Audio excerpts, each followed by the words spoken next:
L'éducation, un des premiers facteurs d'équité et d'inclusion, puissant vecteur de développement, défini aussi comme l'un des meilleurs moyens de réduire la pauvreté, d'élever les niveaux de santé, de promouvoir l'égalité entre les sexes et de faire progresser la paix et la stabilité. Bonsoir, bienvenue. Nous parlons sur ce plateau de l'éducation au niveau secondaire, l'évolution du sous-secteur de l'enseignement général, les principaux changements obtenus ces dernières années et l'avenir que promet le gouvernement Talon à ce sous-secteur. Quelques minutes d'échange avec Waro Yves Tiabi, ministre des Enseignements secondaires, techniques et de la formation professionnelle. Bonsoir, monsieur le ministre. Bonsoir, monsieur le journaliste. Un plaisir de vous recevoir avec Honoré Naoum, mon confrère de Radio Cotonou. Honoré, bonsoir.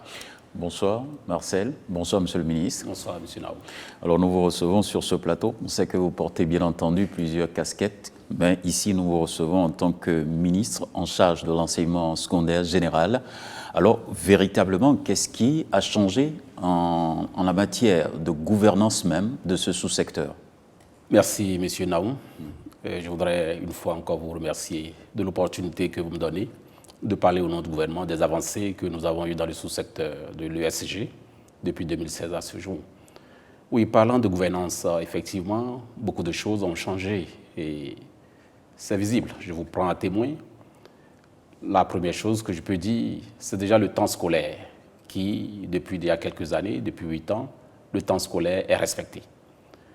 Pour nous, le temps scolaire est sacré parce que le temps ne se rattrape pas. Alors, lorsque une année qui doit faire 9 mois est amputée, comme par le passé où on avait des années scolaires de 5 mois, vous comprenez que cela pose des problèmes. Donc, vous observez que depuis quelques années, le temps scolaire est vraiment respecté. Il n'y a plus de grève intempestive. C'était la principale cause. Les apprenants et surtout les enseignants se donnent au travail avec joie, avec gaieté, avec enthousiasme.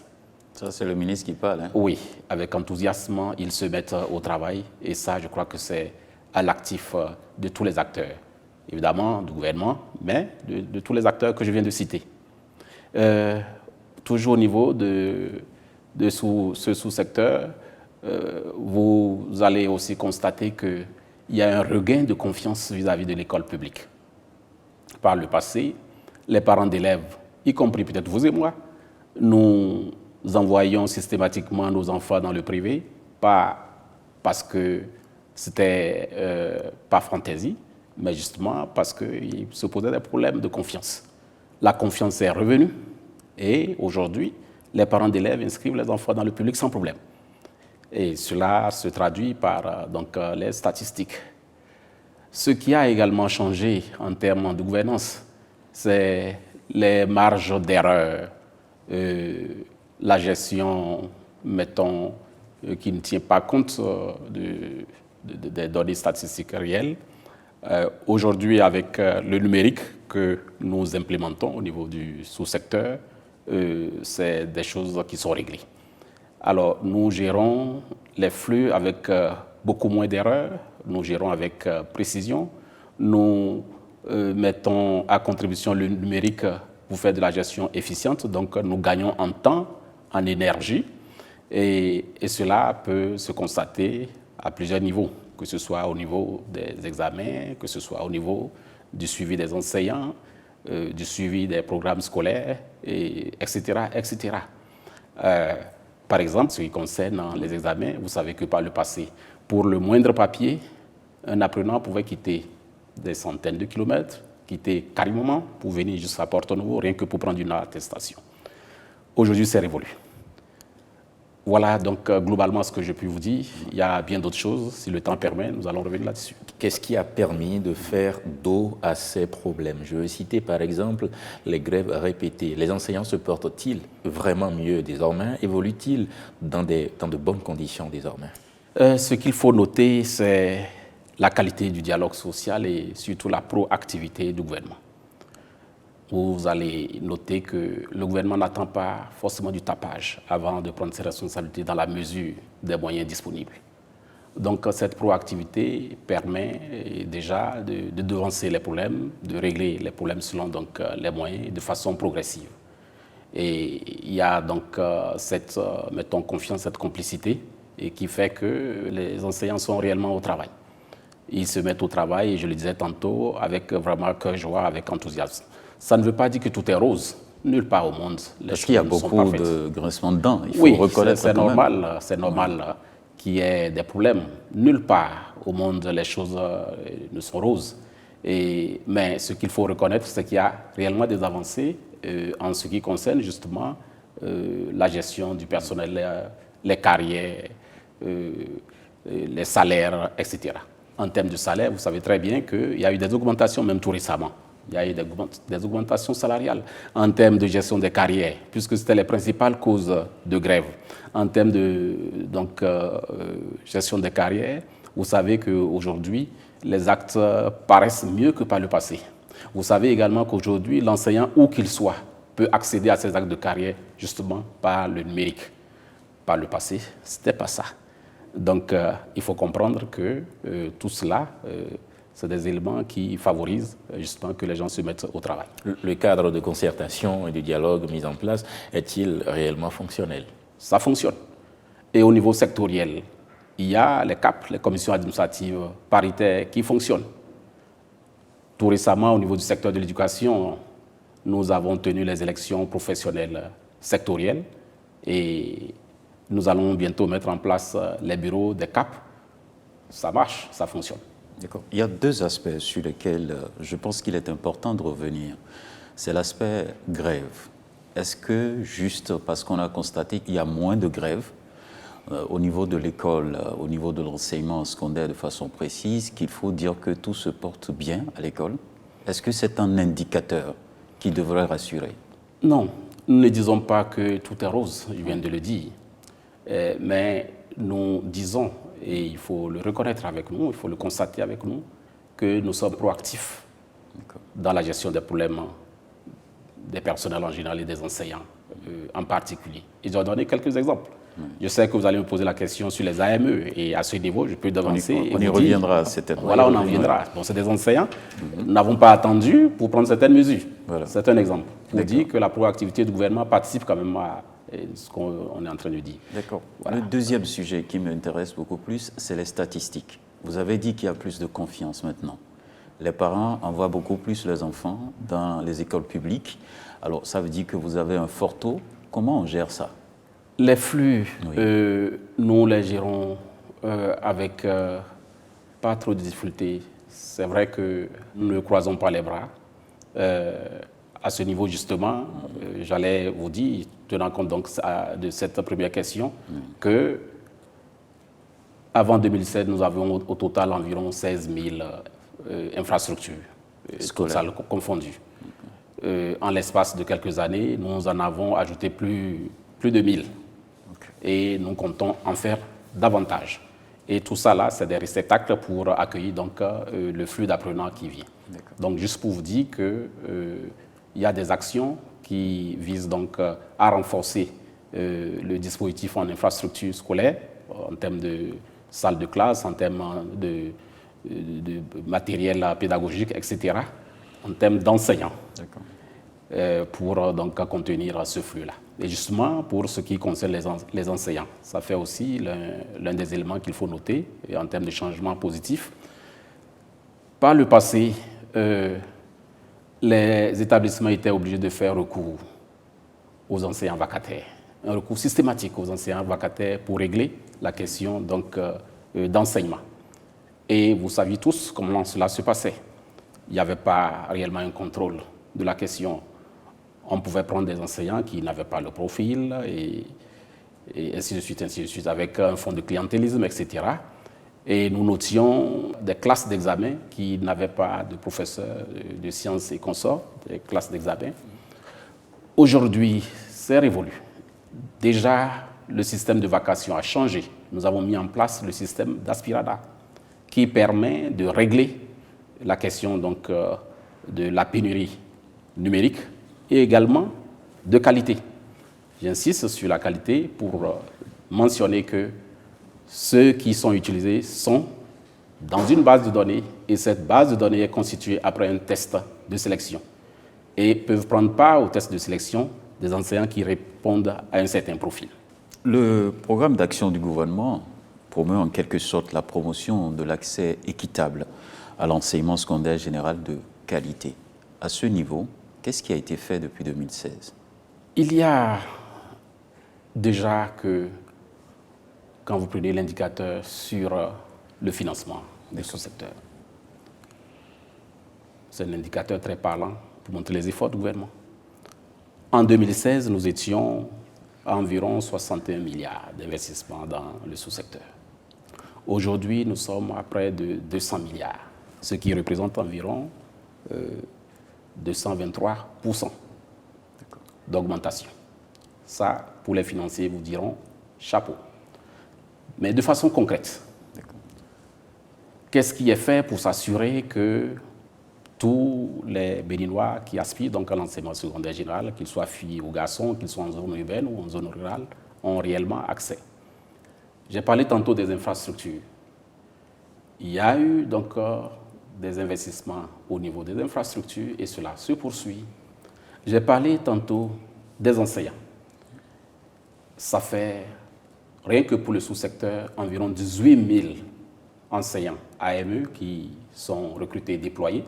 Il y a également des ACDPE, près de 2005, qui sont recrutés et déployés. Il y a également la formation des enseignants. Là également, nous les formons en cours d'emploi. Nous formons ceux des AME qui ont des diplômes académiques, c'est-à-dire qui n'ont pas de diplôme professionnel. Il y a également le recrutement et la formation du personnel d'encadrement, entendez conseiller pédagogique, inspecteur. Donc c'est vraiment tout un ensemble d'actions pour s'assurer réellement que l'enseignement est réellement garanti, un enseignement de qualité. Des mesures ont été prises récemment qui prennent d'ailleurs en compte quelques préoccupations de ces enseignants AME dont vous avez parlé. Ils sont nombreux d'ailleurs. Mais une question demeure, leur reversement, où est-ce qu'on en est? Oui, vous voulez parler des enseignants AME. Pourquoi ça fait rire? Oui, ça me fait rire parce que ça me fait sourire parce que la question, oui, elle revient, nous répondons, oui, et nous avons l'impression que, bon, il y a des doutes, mais je voudrais vraiment lever ces doutes-là. Le gouvernement n'a pas attendu que l'on réclame cela. Le gouvernement a pris de son propre chef l'initiative de reverser les enseignants AME, quand on s'attendait même le moins. Et c'est une décision qui est prise en toute responsabilité. Ce n'est pas parce que la décision est prise que le lendemain, en même temps, cela va s'exécuter. Il faut respecter un certain nombre de critères pour s'assurer qu'il n'y a pas de problème. Vous vous souvenez, les conditions de reversement d'une certaine catégorie en 2008, il ne faudrait pas qu'on retombe dedans. Il y a non seulement des questions de qualité, mais aussi des questions d'équité et par la suite des questions de gestion de carrière.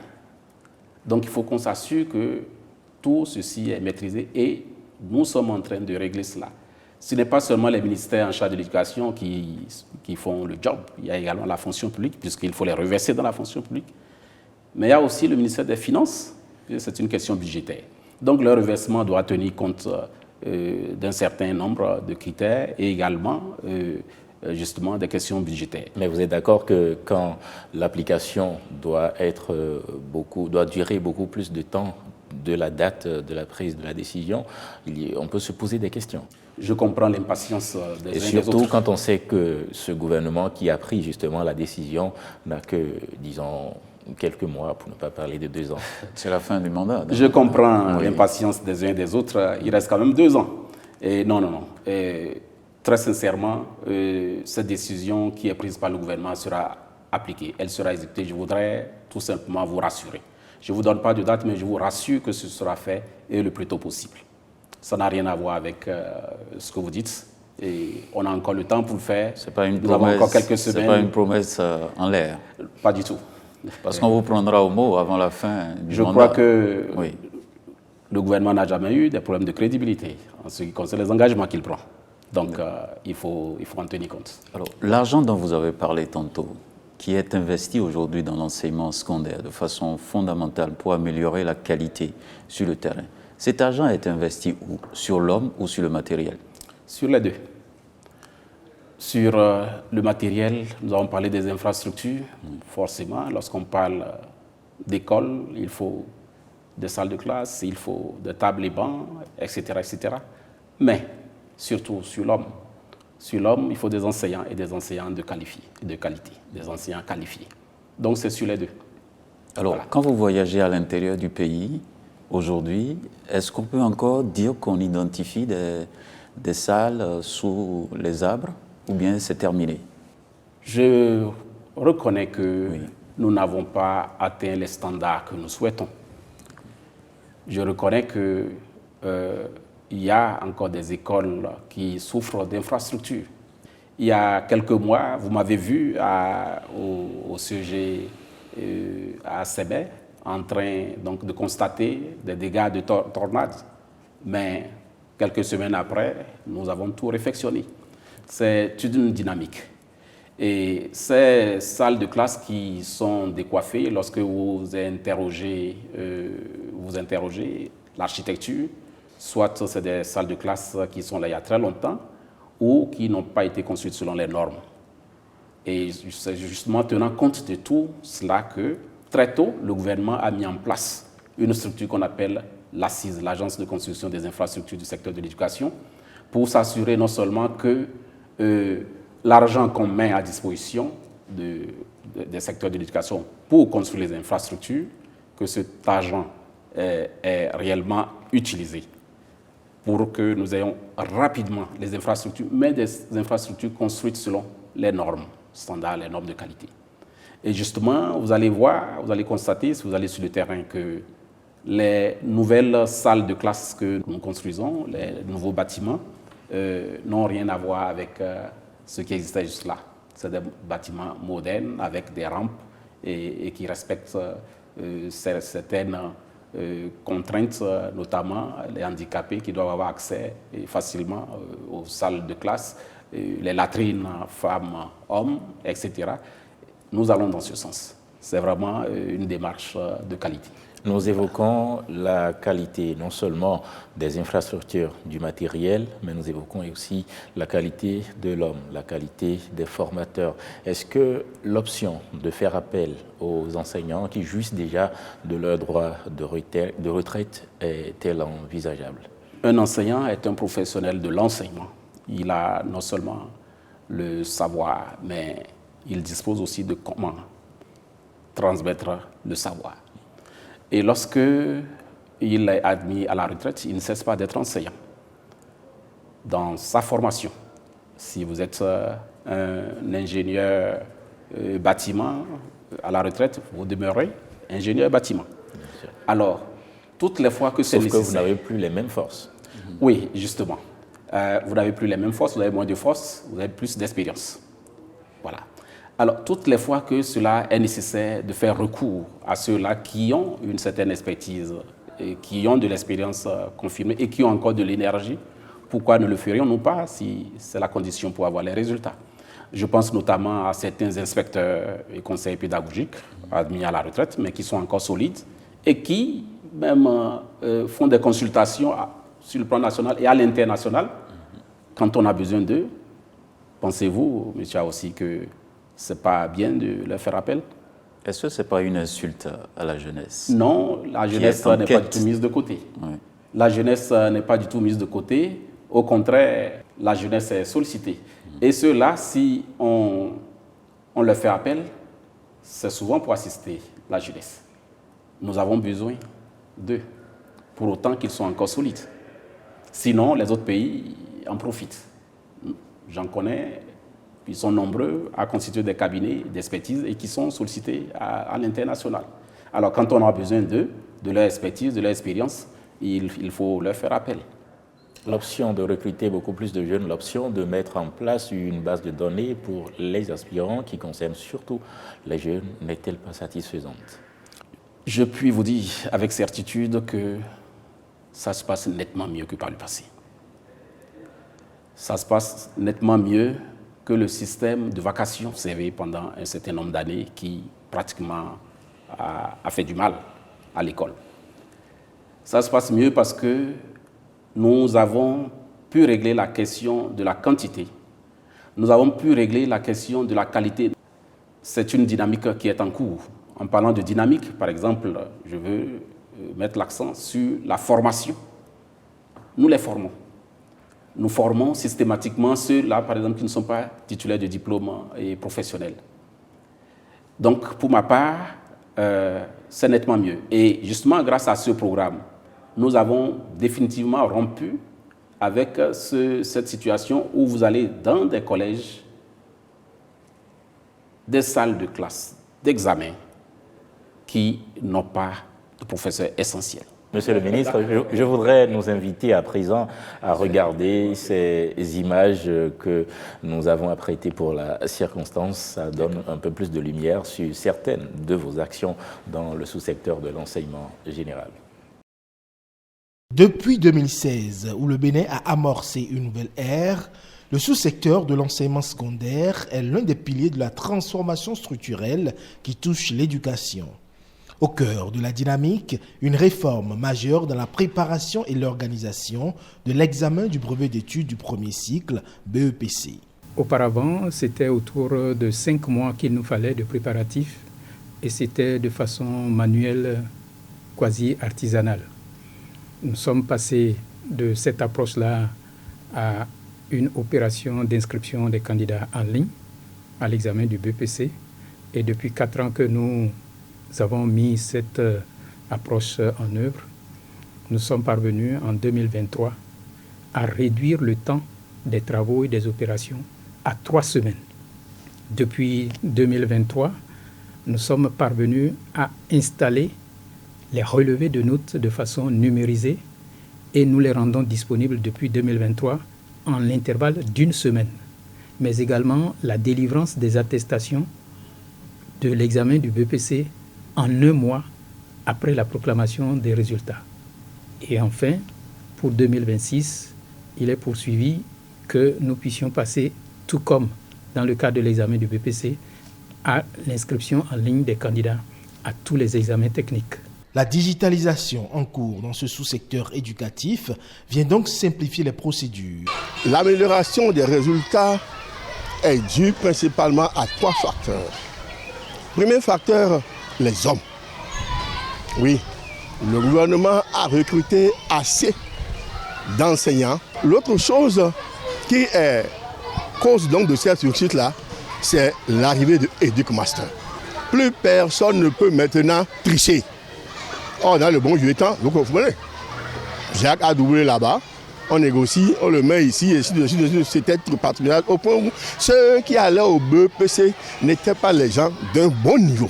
Et pour garantir une éducation de qualité à tous les élèves, l'un des défis que le gouvernement s'est engagé à relever est la construction d'infrastructures scolaires et leur équipement en vue d'offrir de meilleures conditions d'apprentissage aux apprenants et aux enseignants. Le gouvernement, avec l'ACIS, a travaillé sur la modernisation des infrastructures du secteur de l'éducation, en particulier les collèges d'enseignement généraux. Et donc les nouveaux CEG, ce seront des établissements d'abord où il y aura la sécurité, aussi bien pour les personnes que pour les biens, donc ils seront entièrement clôturés. On aura une meilleure ventilation naturelle, donc il sera plus agréable de travailler même en temps de grosse chaleur. On a une bonne luminosité, donc les élèves pourront mieux travailler. Donc chaque bloc de classe aura cette toilette moderne, que ce soit pour les élèves, en séparant filles et garçons, et que ce soit pour le corps enseignant.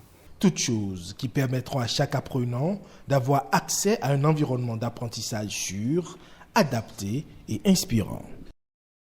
On parle d'amélioration des résultats aux différents examens scolaires, dans l'enseignement général notamment. Qu'est-ce qui a vraiment changé? Oui, monsieur, aussi beaucoup de choses ont changé. Nous avons évoqué la gouvernance, nous avons évoqué la disponibilité des enseignants en nombre suffisant et de qualité. Nous avons également évoqué le temps scolaire qui désormais est utilisé judicieusement. Donc il n'y a plus de perte de temps scolaire et bien d'autres choses. Et tout ça a donné des résultats. Les résultats, c'est en chiffres? En chiffres. C'est ce que vous observez. En 2016, nous étions pour le BEPC, je dis bien le BEPC, à 15,81% de succès en 2015. Dès votre arrivée. En 2023, donc les résultats derniers là, 69,21%. Et la courbe est ascendante. La courbe est ascendante. Et quand je prends le baccalauréat, pour le baccalauréat, nous étions en 2016 à 30,14%. Et l'an dernier, en 2020, 63,08%.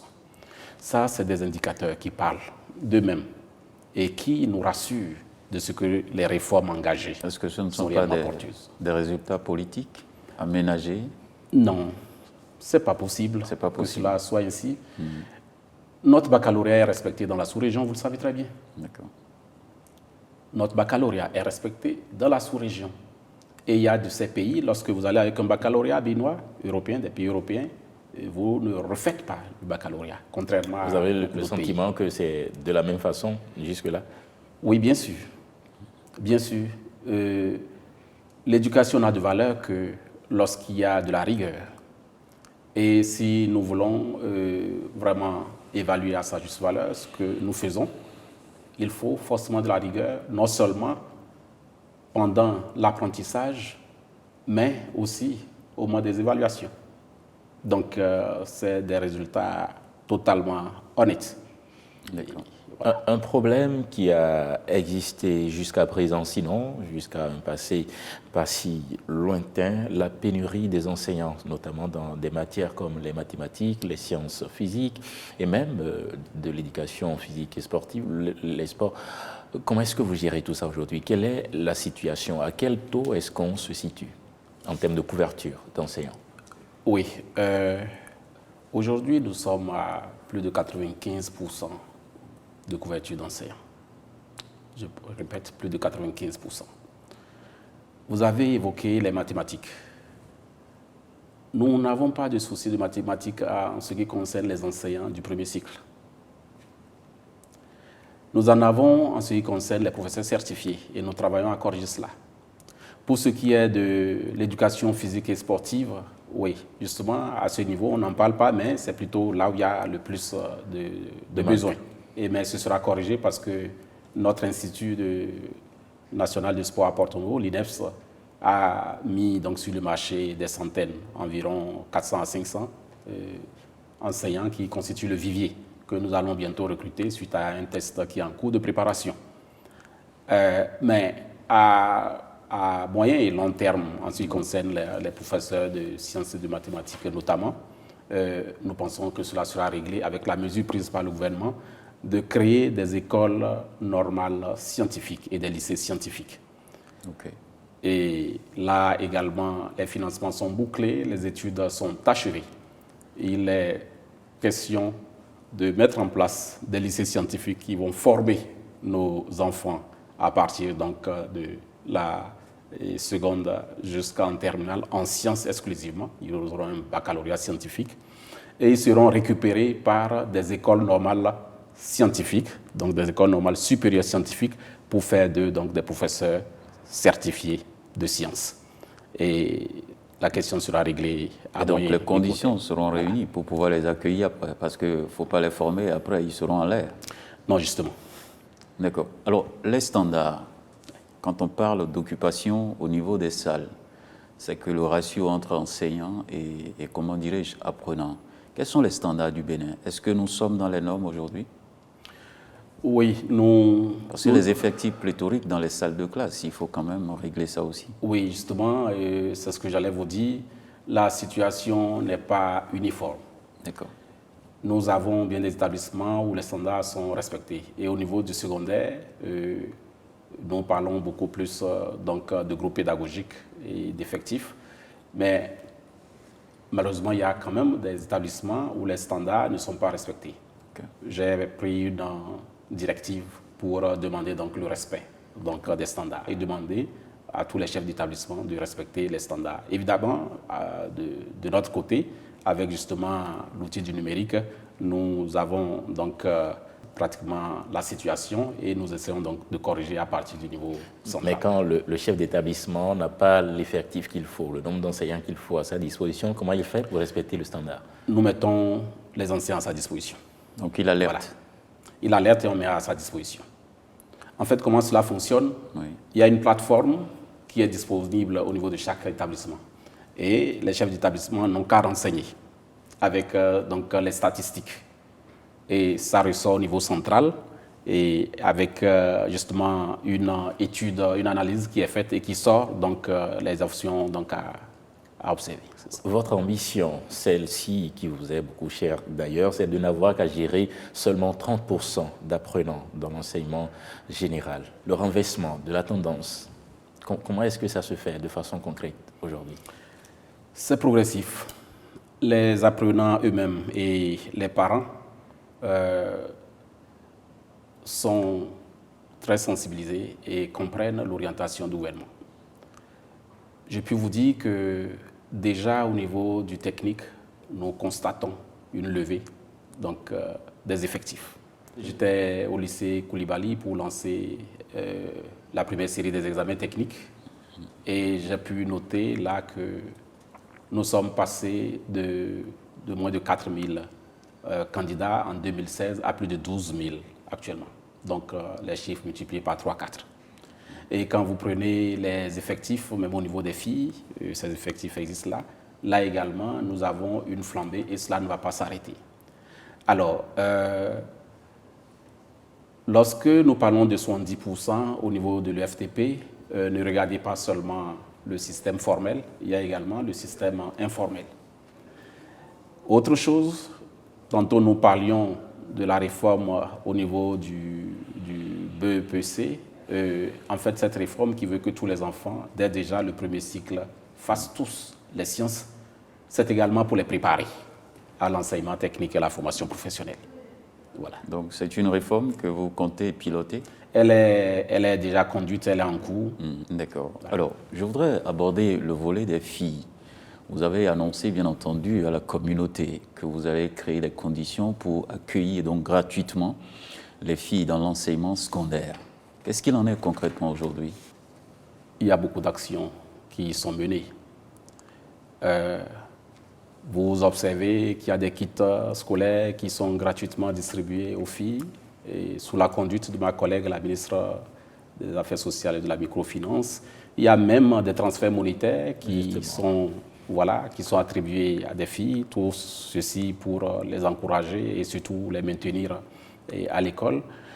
Il y a aussi d'autres grandes actions que vous connaissez. Déjà qu'au premier cycle de l'enseignement secondaire général, vous êtes conscient que les filles ne payent pas de contribution. Donc la subvention, l'exonération... Quand vous dites les filles, est-ce que c'est toutes les filles? Parce qu'il faut vraiment clarifier cette notion d'exonération. Oui, je vais préciser. Tous les Béninois nous suivent. Il s'agit bel et bien de toutes les filles de l'enseignement secondaire général premier cycle, au niveau donc du public. Nous allons même au-delà depuis l'année dernière. Cette mesure a été étendue au second cycle avec une mise à l'échelle de 20 communes sur les 12 départements. Donc la mesure d'exonération est déjà effective au second cycle. Donc il y a des collèges à 20 communes où les filles du second cycle ne payent pas de contribution. La généralisation est prévue. La génération est prévue. Si nous avons commencé, la génération est prévue. D'ici 2025. Cela tiendra compte évidemment de la performance du budget. De toutes les manières, c'est prévu. Qu'est-ce que toutes ces actions, c'est vrai, cela arrange les filles, cela arrange une certaine couche, mais qu'est-ce que cela coûte à l'État? Ça fait beaucoup d'argent, rien que pour la subvention dont je viens de parler. Et nous sommes à près de 4 milliards par an. Et c'est beaucoup d'efforts. Pour les générations au premier cycle. Oui. Ça va continuer quand même? Ça va continuer. Puisque ça donne des résultats, une fois que c'est mis en chantier, et il y a des évaluations périodiques. Lorsque les évaluations sont concluantes et les évaluations montrent que c'est un bon chemin pour régler bien des défis, et pourquoi s'arrêter? Est-ce qu'il vous plaît de rappeler l'objectif derrière ces mesures? Oui, je disais tantôt que les kits scolaires, les transferts monétaires, ça permet d'encourager les filles, surtout en milieu rural, de poursuivre les études. Ça permet la rétention, parce que nous avons un taux de rétention qui n'est pas très reluisant, donc ça permet surtout la rétention donc, des filles. Il y a même des actions qui vont au-delà des transferts monétaires directement aux filles. Il y a des actions qui sont faites en direction des mères de ces filles pour des activités génératrices de revenus. Alors, les garçons, parce qu'il y a des familles où il n'y a pas de filles, il n'y a que des garçons. Ces garçons seront jaloux de ce que vous faites en direction des filles. Encore que parfois, il existe des garçons plus défavorisés. C'est ça, effectivement, plus que les filles. Je suis d'accord avec cette perception qu'il ne faut pas négliger les garçons. C'est ce que vous l'avez dit. Tout à fait. Les garçons en soi ne sont pas négligés, même s'il y a plus d'actions en direction des filles. Il y a une réflexion en cours pour que le fossé ne soit pas grand et qu'on s'assure que réellement l'équité est assurée. En prenant des mesures en faveur des filles, il faudrait qu'on s'assure que les garçons aussi sont, surtout comme vous le dites, défavorisés. Il faudrait qu'on s'assure qu'ils... Donc il y a une réflexion en cours dans ce sens.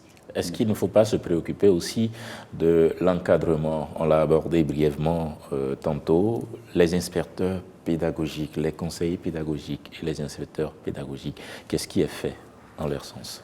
L'école, c'est les infrastructures, c'est les élèves, c'est les enseignants, mais c'est aussi le contrôle et l'encadrement pédagogique. Nous ne sommes pas restés les bras croisés à ce niveau. En 2016, nous avions quelques conseils pédagogiques et informels. Pour tout le Bénin? Oui, et informel. Quand je dis informel, c'est-à-dire qu'il n'y avait pas un corps. Il n'y avait pas un corps, c'est des conseils pédagogiques qui étaient cooptés. Et nous en avons recruté et formé et déployé. Et c'est la même chose au niveau des inspecteurs.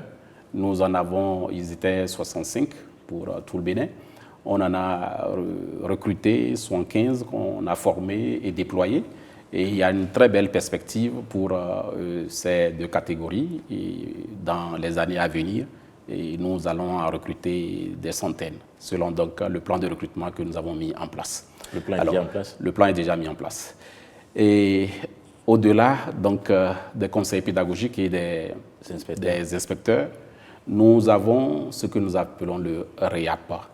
Le REAP, c'est le réseau d'animation pédagogique, d'encadrement d'animation pédagogique, qui est assuré justement par le personnel d'encadrement, donc entendez conseillers pédagogiques et inspecteurs, et pour s'assurer que les enseignants, où qu'ils soient, bénéficient de l'accompagnement donc, du personnel d'encadrement. Pour s'assurer également que les enseignements sont assurés, des enseignements de qualité, et les programmes d'études sont assurés à 100% avant la fin de l'année scolaire. Et justement, c'est à travers ce réseau que tout ce dispositif-là donc, est assuré. Et d'ailleurs, nous avons institué une revue de performance pédagogique qui se tient de façon périodique pour nous assurer du niveau, donc, des programmes d'études dans chacun des collèges.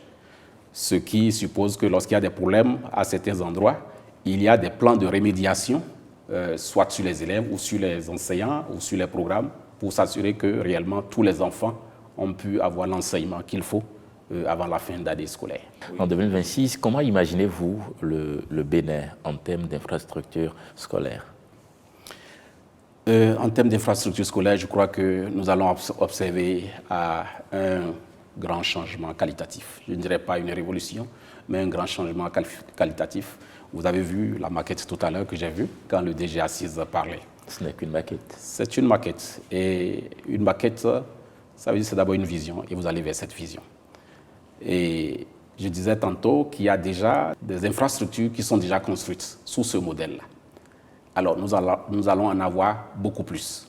Avant 2026, nous projetons près de 1000 salles de classe à construire.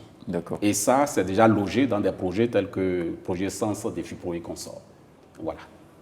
D'accord. Donc, cela veut dire qu'on peut se frotter les mains, c'est ça? Oui. Et faire entièrement confiance au gouvernement pour atteindre ses objectifs? nous pouvons nous rassurer Oui. que les problèmes d'infrastructure sont réellement adressés. Nous en avons déjà fait 1 millier et il y a encore 1 millier en cours. D'accord. Voilà.